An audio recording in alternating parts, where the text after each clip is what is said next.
Hi, my name's Phil. I like talking about politics. So it's been a funny old journey for Donald Trump and Elon Musk's relationship, hasn't it? A few years ago, friction over the January 6th insurrection triggered a little bit of a war of words between the two, which resulted in Trump claiming he could have made Musk get down on his knees and beg. A couple of years later, all seemed to be water under the bridge, as they were the best of buds. Now the relationship has spectacularly, albeit predictably, failed. But the fireworks seem to have died down as Musk seems to have completely surrendered to Trump.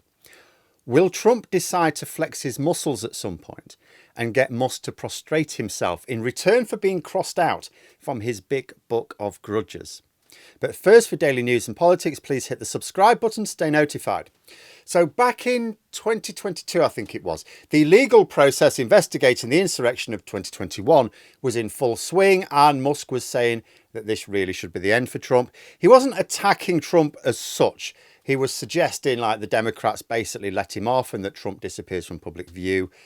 Musk's exact words were, "I don't hate the man, but it's time for Trump to hang up his hat and sail into the sunset. Dems should also call off the attack. Don't make it so that Trump's only way to survive is to regain the presidency." Now, this was in response to Trump tearing Musk down in a speech. I think it was in response to Musk supporting DeSantis over the orange one. He went off on a tirade, attacking Musk for all sorts of things, and even criticised his imminent purchase of Twitter. And go out, by the way, while I'm here and sign up now for Truth Social. It's hot as a pistol, and you see that. I pulled that one right. Leon, I tell you what, Elon is not going to buy Twitter. Where did you hear that before? From me. From a fake account. She says fake. A lot of them. Nah, he's got himself a mess. You know, he said the other day, "Oh, I've never voted for a Republican." I said, "I didn't know that." He told me he voted for me. So he's another bullshit artist, but he's not going to be buying it. He's not going to be buying it. Imagine where Trump would be now if Musk had pulled out of the purchase as Trump urged. He'd be in prison, surely. The one time someone should have actually listened to Trump, and they didn't. But as part of Trump's tirade against Musk, who hadn't actually attacked Trump as such, he said that he could get Elon Musk to drop to his knees and beg. Well, I'm now wondering if Trump will return to this boast of a few years ago and flex his muscles. See, after Musk and Trump exchanged some very, very harsh words on their respective social media platforms, it was really weird. It was, you had Trump saying his side of the conversation on Truth Social and Musk on Twitter. But anyway, the relationship's certainly over. But we might also have imagined further fireworks were on the way. See, the two of them are capable of doing a lot of damage to one another. Indeed, we can see that Trump does fear Musk's power to fund political campaigns, even though it doesn't seem likely that Musk would do so against Trump at this point.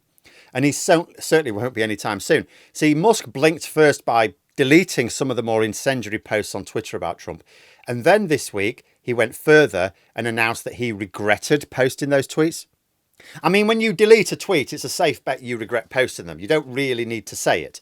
It was just a case of Musk drawing attention to the fact he was effectively waving the white flag. I imagine he fears Trump unleashing investigators against his businesses more than Trump fears Musk funding his rivals. Trump has said there were no hard feelings in an interview this week, but he continued to make it clear that Musk was the one out of line. And all this is just what's been said in public.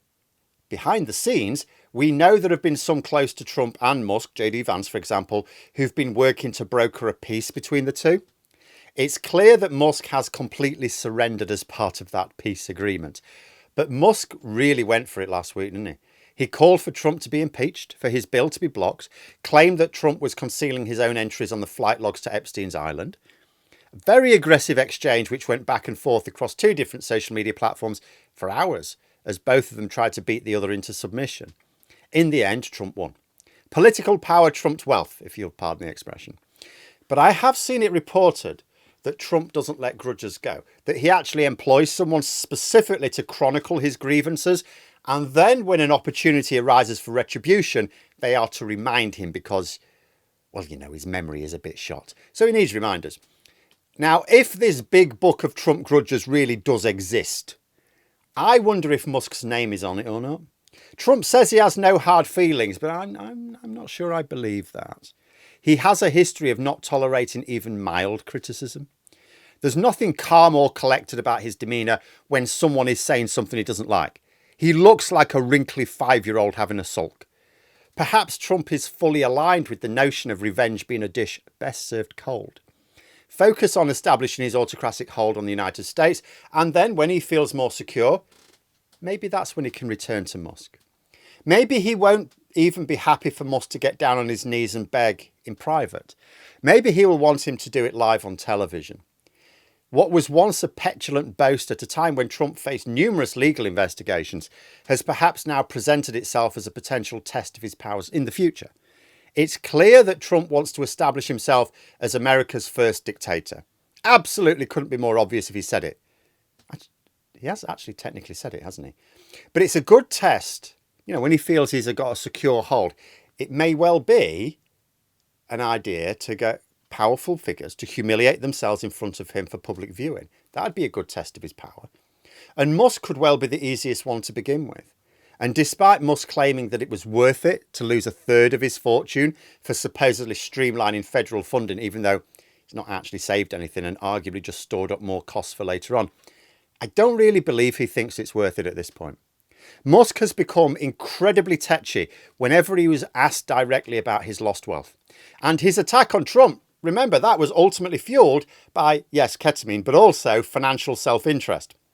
I wonder if he's thinking back to that decision to buy Twitter and hit the drugs so hard that he broke his bladder and deciding maybe it would have been better to avoid playing with MAGA fire. And if he's not thinking it now, what about when he finds himself on his knees in the Oval Office with the cameras on him?